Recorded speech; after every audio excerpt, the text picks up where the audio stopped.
Operation बुनियानुम मरसूस की कामयाबी पर यौम तशक्कुर वज़ीर आज़म और आर्मी चीफ की शहीद स्क्वाड्रन लीडर उस्मान यूसुफ के घर पर आमद। सदर आसिफ अली जरदारी, शहबाज शरीफ और जनरल सैयद आसिम मुनीर ने दिफाए वतन के लिए जान का नजराना देने वाले स्क्वाड्रन लीडर उस्मान यूसुफ के घर जाकर उनके वालिदैन और अजीज़ व अकारिब से इजहार ताज़ियत किया। वफाकी दारुल हुकूमत में 31 और सूबाई दारुल हुकूमतों में 21 तोपों की सलामी दी गई। Corps commander Karachi lieutenant general Awais Dastagir ने बाबाए कौम कायद आज़म मोहम्मद अली जिन्ना के मज़ार पर हाज़री दी। लाहौर में गवर्नर पंजाब सरदार सलीम हैदर ने शायर मशरक़ हज़रत अल्लामा इकबाल के मज़ार पर हाज़री दी, जबकि वज़ीर आज़म शहबाज शरीफ और army chief general Asim Munir ने CMH रावलपिंडी का दौरा किया और भारतीय जारहियत से ज़ख्मी होने वाले जवानों और शहरियों की आयादत की। पाकिस्तान ने अरुणाचल प्रदेश के मामले पर चीन की हिमायत कर दी। आलमी बरादरी से भारत की जारहियत रुकवाने का मुतालबा। तर्जुमान दफ्तर खारजा शफकत अली खान ने ब्रीफिंग में कहा कि आलमी बरादरी भारत को जारहियत से रोके। पाकिस्तान ने भारत के 6 जहाज़ गिराए। जब भी मुज़ाकरात होंगे कश्मीर पर बात होगी। भारत ने पूरे खित्ते को जंग में धकेला। पाकिस्तान ने भारतीय जारहियत का जवाब दिया। तर्जुमान दफ्तर खारजा ने अफगान वज़ीर दिफा के भारत के मुबैना खुफिया दौरे पर तबसरा करने से गुरेज करते हुए कहा कि तवक्को रखते हैं कि इन दोनों ममालिक के ताल्लुकात पाकिस्तान के खिलाफ इस्तेमाल ना हों। भारतीय हुकूमत के वज़रा झूठे दावों और गीदड़ भभकियों से बाज ना आए। इंडिया के वज़ीर ख़ारजा जयशंकर ने एक वीडियो क्लिप में दावा किया कि पाकिस्तानी हुकूमत को आगाह किया था कि हम दहशत गर्दों के ठिकानों को निशाना बनाने लगे हैं और हमारा मकसद मिलिट्री को निशाना बनाना नहीं है, तो उनके पास ऑप्शन है कि वो इसमें मदाखलत ना करें, लेकिन उन्होंने इसको कबूल ना किया।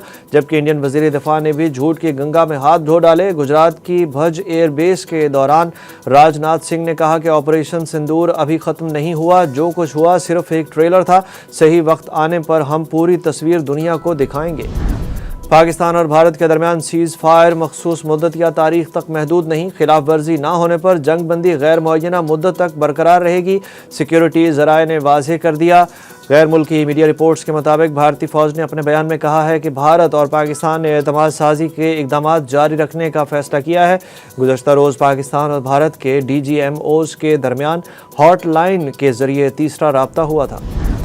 S-400 सिस्टम की तबाही छुपाने की भारत की कोशिश नाकाम हो गई। मोदी की तस्वीर पुरानी निकली। पाकिस्तान की जानिब से इस सिस्टम की तबाह होने के दावे के साथ सबूत भी दुनिया के सामने पेश कर दिए गए थे। भारतीय वज़ीर आज़म की एक तस्वीर ज़ेर गर्दिश है, जिसमें उन्हें उधमपुर में E-400 सिस्टम के सामने खड़े दिखाया गया, जबकि इंकशाफ हुआ है कि यह 2019 की एक पुरानी तस्वीर है। मोदी की इस तस्वीर के पुराने होने के इंकशाफ के बाद भारत में एक नया तनाज़ा खड़ा हो गया और आवाम S-400 सिस्टम की तबाही को छुपाने की हुकूमती कोशिशों को शक की नज़र से देख रहे हैं।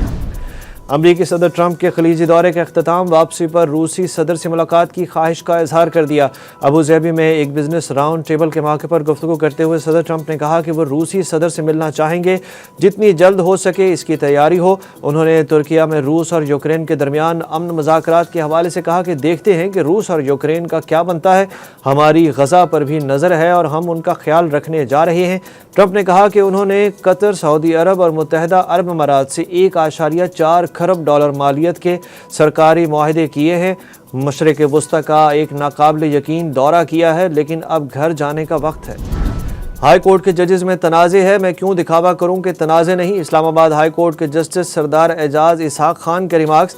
जस्टिस सरदार एजाज़ इसहाक खान की अदालत से तौहीन अदालत केस लार्जर बेंच मुंतकिल करने के खिलाफ केस की समाअत हुई। जस्टिस सरदार एजाज़ इसहाक ने कहा कि मैं तौहीन अदालत की यह कार्रवाई आगे बढ़ाऊंगा और फैसला लिखूंगा कि क्या चीफ जस्टिस के पास एक जज से तौहीन अदालत केस वापस लेने का इख्तियार है। ये इस इदारे की बुनियाद पर ज़ोरदार हमला है। PTI ने इमरान खान की रिहाई और हुकूमत मुखालिफ भरपूर तहरीक चलाने का फैसला कर लिया। पार्टी ज़रा के मुताबिक PTI खैबर पख्तूनख्वा के सूबाई सदर जुनेद अकबर की सदारत में इजलास हुआ, जिसमें खैबर पख्तूनख्वा समेत 4 सूबों, आज़ाद कश्मीर के पार्टी सदूर और जनरल सेक्रेटरीज शरीक हुए। पार्टी ज़रा के मुताबिक एहतजाज तहरीक शुरू करने की तारीख के ऐलान का इख्तियार पार्टी की सियासी कमेटी को दे दिया गया। इजलास में बताया गया कि सियासी कमेटी में शामिल रहनुमा आइंदा चंद रोज़ में मशावरत के बाद एहतजाजी तहरीक का बाकायदा ऐलान कर देंगे। Chairman P T I barrister Gohar نے بیک ڈور اور فرنٹ ڈور رابطوں کی تردید کر دی۔ میڈیا سے گفتگو کرتے ہوئے گوہر علی کا کہنا تھا کہ اب بہت ہو چکا، ملک کو مزید کشیدگی کا متحمل نہیں ہونا چاہیے، وقت آ گیا ہے معاملات کو سنجیدگی سے سلجھایا جائے، کبھی بھی کسی خفیہ معاہدے یا مفاہمت پر آمادہ نہیں ہوں گے۔ عمران خان کی اہلیہ اس وقت جیل میں ہے، ایسے میں کسی بھی قسم کی ڈیل کا سوال ہی پیدا نہیں ہوتا۔ ملک اس وقت جن چیلنجز سے گزر رہا ہے ان کا حل سیاسی سیز فائر میں ہے۔ ہم مذاکرات کے لیے تیار ہیں مگر ڈیل کی باتیں درست نہیں ہیں۔ ترجمان پی ٹی آئی شیخ وقاص اکرم نے خبروں کی تردید کر دی۔ انہوں نے کہا کہ عمران خان راضی ہوئے ہیں، نہ یہ بات ہوئی ہے جو اخبارات میں چل رہی ہے۔ عمران خان مذاکرات پر یقین رکھتے ہیں اور ہم بات چیت کے لیے تیار ہیں، مگر یہ نہیں ہو سکتا کہ آپ جوڈیشل کمیشن بھی نہ بنائیں اور ہم مان جائیں۔ بھارتی فوجیوں کے حق میں پیغام جاری کرنے پر چیئرمین انٹرنیشنل کرکٹ کونسل جے شاہ تنقید کی زد میں آ گئے۔ آسٹریلیا کے معروف صحافی میلکم کون نے جے شاہ کی دوغلی پالیسی پر شدید تنقید کرتے ہوئے کہا کہ آئی سی سی نے آسٹریلوی کرکٹر عثمان خواجہ پر تو کرکٹ بیٹ پر امن کی علامت فاختہ کی تصویر لگانے پر پابندی لگائی تھی، مگر بھارتی وزیر داخلہ کے بیٹے اور آئی سی سی چیئرمین جے شاہ پاک بھارت کشیدگی میں بھارتی فوج کو کھلم کھلا سپورٹ کر رہے ہیں۔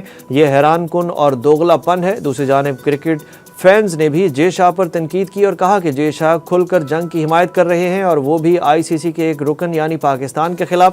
سوشل میڈیا صارفین نے جے شاہ کو چیئرمین آئی سی سی کے عہدے سے ہٹانے کا مطالبہ کر دیا۔ ملک بھر میں ہیٹ ویو برقرار، شدید گرمی نے شہریوں کا برا حال کر دیا۔ سندھ اور بلوچستان میں درجہ حرارت 48 ڈگری تک پہنچ گیا۔ پنجاب میں بھی سورج نے آگ برسانا شروع کر دی۔ لاہور، ملتان سمیت صوبے کے کئی علاقوں میں درجہ حرارت 44 ڈگری سینٹی گریڈ تک پہنچ گیا۔ محکمہ موسمیات کے مطابق 20 مئی تک ملک کے بیشتر علاقوں میں ہیٹ ویو برقرار رہے گی۔